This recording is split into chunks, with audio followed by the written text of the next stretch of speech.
TNPSC group 4 தேர்வர்கள் அனைவருக்கும் வணக்கம். மிக மிக முக்கியமான செய்தி.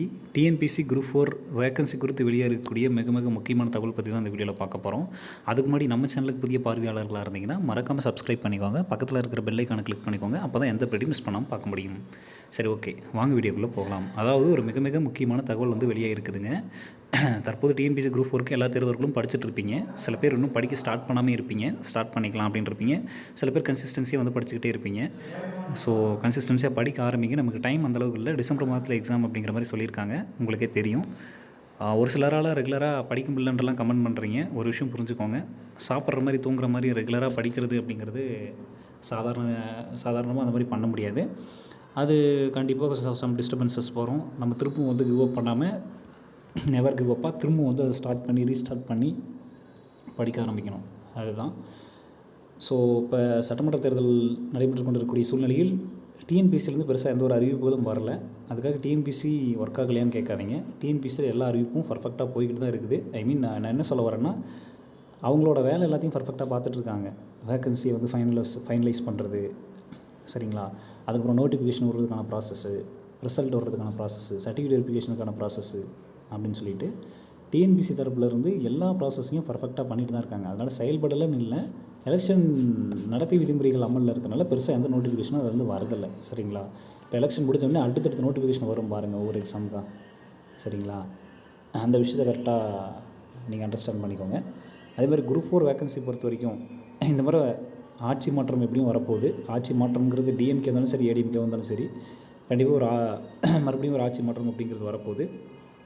வரும்போது பட்சத்தில் கண்டிப்பாக நமக்கு வேக்கன்சி நம்ம எதிர்பார்த்த அளவுக்கு இந்த மாதிரி அதிகமாக வருங்கிற மாதிரி சொல்லியிருக்காங்க. எவ்வளோ சார் வரும் அப்படின்னு பார்த்தீங்கன்னா, கிட்டத்தட்ட இந்த மாதிரி எப்படியும் ஒரு 10,000 வேக்கன்சி நம்ம எதிர்பார்க்கலாம் அப்படிங்கிற மாதிரி சொல்லியிருக்காங்க, சரிங்களா?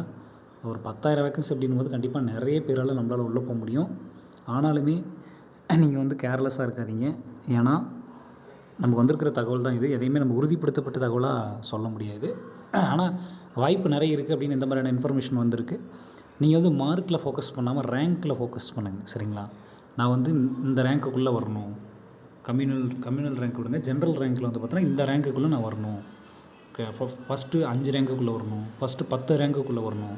இப்படி டார்கெட் பண்ணி படிங்க. இப்படி படிக்க ஆரம்பிச்சிங்கன்னா மட்டும்தான் உங்களால் ஒரு முன்னாடி போக முடியும். அதை விட்டு மார்க் பேஸிஸில் நான் ஜஸ்ட்டு பாஸ் ஆகணும் அப்படின்னு நினச்சிட்டு நீங்கள் படிச்சிங்க அப்படின்னா கண்டிப்பாக 1 மார்க் 2 மார்க்கில் விட்டுருவீங்க. ஏன்னா அந்த மாதிரி தான் நிறைய பேர் விட்டுட்டு ஃபீல் பண்ணிக்கிட்டு இருக்காங்க, சரிங்களா? மறுபடியும் அடுத்த அட்டம்ப்ட்டுக்கு இது பண்ணிகிட்டு இருக்காங்க. நமக்கு அந்த அளவுக்குலாம் டைம் இல்லை. ஒரே அட்டம்ப்ட்டில் நம்ம பாஸ் பண்ணணும் அப்படின்னா ரேங்க்கை ஃபோக்கஸ் பண்ணுங்கள், சரிங்களா? ஆனால் ஃபஸ்ட்டு 10 ரேங்க்குள்ளே வரணும் தமிழ்நாடு லெவலில். இப்படி நினச்சிங்கன்னா தான் 100% உங்களுக்கு கிடைக்கும். அதுவும் இல்லாமல் நீங்கள் என்ன ஜாப் வேணும்னு நினைக்கிறீங்களோ அந்த ஜாப் உங்களால் எடுக்க முடியும்.